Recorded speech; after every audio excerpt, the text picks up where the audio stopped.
What's happening, guys? My name is Wiz, and today we are going to talk about Ghostwire Tokyo.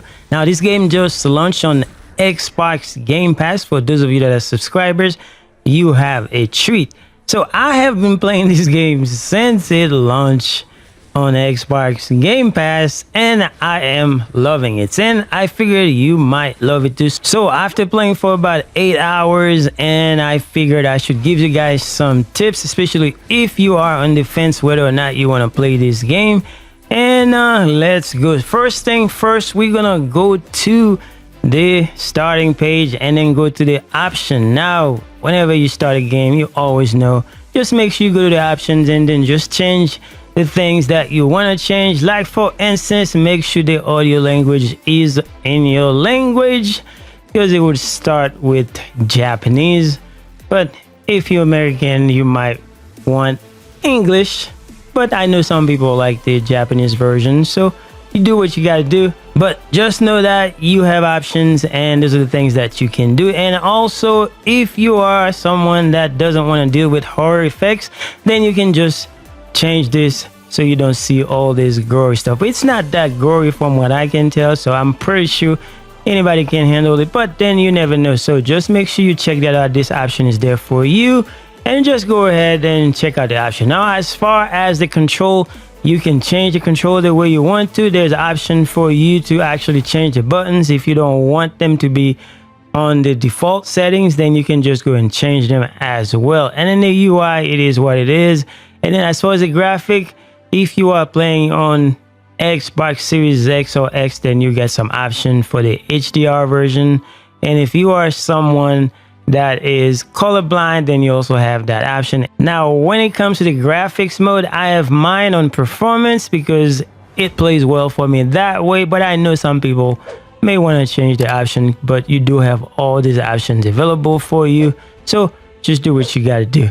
And then sound, it is what it is. So that's all for that. Then let's go in the game so I can give you the tips that you might want if you are in the fence to start the game and show you what's going on. Now we are in game. I was taking my time with the game, trying to learn all the ins and outs so I can make this video for you guys that want to try the games. First thing first, so we're gonna go in there and let's talk about the missions. They are fun. So you're gonna have a lot of fun with the missions. There are gonna be some side missions that you can do. This is a very big game, so it's gonna take you a while to get it done. So according to some of the people, some of the experts, they say it can take you around 8-10 hours. It all depends on how you play the game, which difficulty you put it on. I play on normal, so if that's what you want to do, you can also put it on easy, just so you can experience the game the way you want to. But there are side missions. They are very fun. You can just do those if you don't want to stick to the main missions, but you know, you have options as usual. Now the next thing we're going to talk about, we're going to have the map. As you can see, the map right here, so you have the option to just fast travel in the map. After you get to a certain point in the story, you can just fast travel to a location, so somewhere that you already been. That way you can navigate towards the map. As you can see, this is a very big game. I haven't even scratched the surface, and I was playing for about 8 hours or so, and I still have a lot to go. So, but once you start having all those big areas that you unlock, then you're gonna have to fast travel if you want to go to do a side mission, or if you want to go to a location that you want to go back to. So for instance, right now I could be all the way over here, but I need to go over there so I can fast travel. That's a mode of traveling in the game. Makes things a lot easier. That way you're not on foot trying to get all this done, but you have the option for it. All you gotta do, just make sure you see where it says right there. It says fast travel, so you press the corresponding buttons and then you can fast travel to that location very easy. So just be aware that this is there for you. Now, as you can see, the map is very detailed, so there's stuff that you can do. But when you see the shopping cart, that means this is the store that you can go and buy consumables and all that kind of stuff. And when you see this fun looking thing right here, this is a mechanic in the game where you can just go and then just dump all your stuff that you collect, and then you can get XP and resources. You will see that in the game when you are playing the game without me spoiling anything for you. Now the game makes it very easy for you to navigate, the where you need to go. So whenever you pick a quest, then you can just put a waypoint on there, and then you can just follow it, and then just play the game, and you will be fine. Now, as you can see, I was talking about the side mission. You can see those are side mission. There's a lot of them that you can do, and you can pick them up. You can just ignore them if you want to, but when you pick them up, you also get XP. You also get skill points, which we're going to talk about next. Now, another thing I need to bring to your attention, the game has a lot of traversal. You can be on top of buildings, you can be on the ground, and then you can just go from building to buildings. And the way to do that, you have the capacity to do that with those things called Tengu. They're a bunch of kind of animal that you can just use and then grapple to them, and then just on top of buildings or wherever they are, just makes traversal a lot easy for you. So just be aware that this is there for you, and you will be able to do that whenever you need to. All right, guys, let's talk about the skill trees. Now, for the skill tree, as you can see right here on the first page, you have abilities, and then if you go to the right, you also have the ethereal weaving, which is your weapon tree, and then you also have equipment, which is your consumable aspect of things. Now, the abilities you kind of unlock as the story progresses. Then you just don't worry about it in the beginning.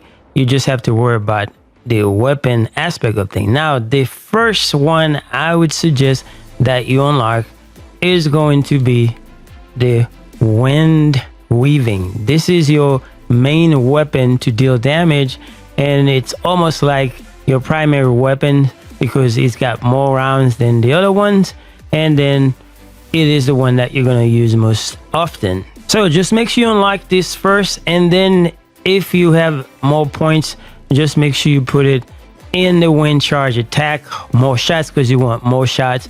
That way you can deal more damage and kill more enemies. And then the second one, you have water, and you also have fire. In my opinion, what I did first is the fire, because the fire tend to give you more damage for your money. So you want to make sure that you pick the fire second, and then make sure you pick the fire charge attack, the radius boost, for bigger boom. And then if you can, just I would use the element of water as well. But if you want to continue and increase the water damage for the radius, then you can also do that, or you can just opt to actually just go and put some points into the water weapon. Now, the reason why you're doing this is because you got all three different elements. It really doesn't matter. The fire doesn't have as many rounds as the wind, and then you can just use your fire to do the big damage that you want. That's why, you just make sure you unlock this as soon as you can. And then this one on top right here, the charge attack.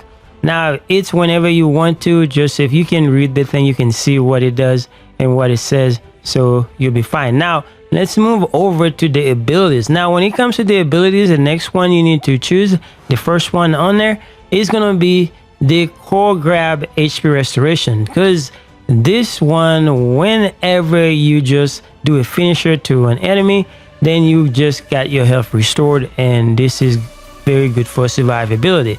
And then the next one I would choose is going to be the melee core grab. This one right here, it's another finisher. It's a very fancy move. Whenever you do that, you cannot be interrupted, and then it is a big boom for your money. So I would suggest you get that one second in the ability page. And then you also have the ground core grab. This is also a very good move. When the enemy is down, you can just go and demolish them, and then you get your ether as fast as possible. Now, and then there's this one right here, the ether shakedown. Now, the reason why I would suggest that you take that one, sometimes you run out of ammo and you only have your melee, so you're gonna run out of ammo a lot because the thing shoots fast, but you need to use the melee to actually do damage. And if you pick this one right here, as you can see, you will get some ether whenever you do it. It's not going to give you that much, but it's going to give you some rounds. So the more you do it, the more rounds you're going to have to actually use your weapon instead of using melee, because you know the weapon is a lot faster. Now everything else is going to go with the story, going to progress with the story, and then you can just add points to it. But prioritize the weapon in the very early in the beginning, and then just go do those abilities that I said, and you should be good to go. Now eventually you want to unlock the dodge movement, but early on you don't really worry about. Just try not to get hit, just move away from the enemy. But the dodge is very good to actually move away from the enemies when they're trying to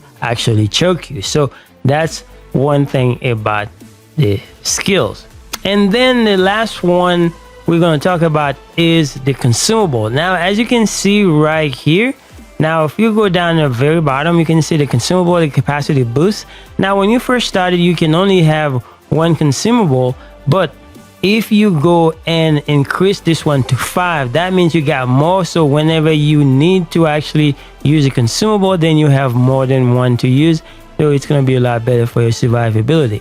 And then one thing that you have to notice, you also have a bow. Now the bow, I personally did not use it as much in the beginning, but it is there for you. When you run out of ammo, you can actually just pull that out and start doing damage with that.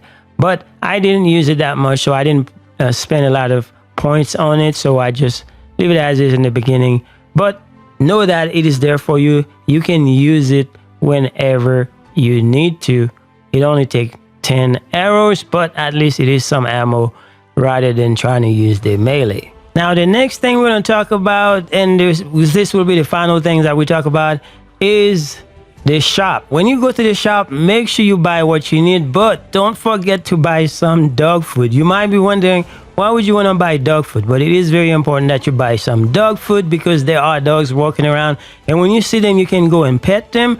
And when you pet them and then you also talk to them, they're gonna reward you for being a nice person, and then they give you money and all that kind of stuff. So you just want to make sure you buy some dog food and then just pet the animals and then get rewarded for it.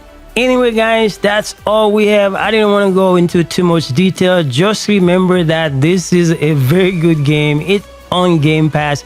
So since it is on Game Pass, it launches with all the DLC, even though the game has been out for a while in other platforms, but it is now on Xbox and it launched with the new DLCs, and you are going to have a lot of fun. Anyway, thank you guys for watching.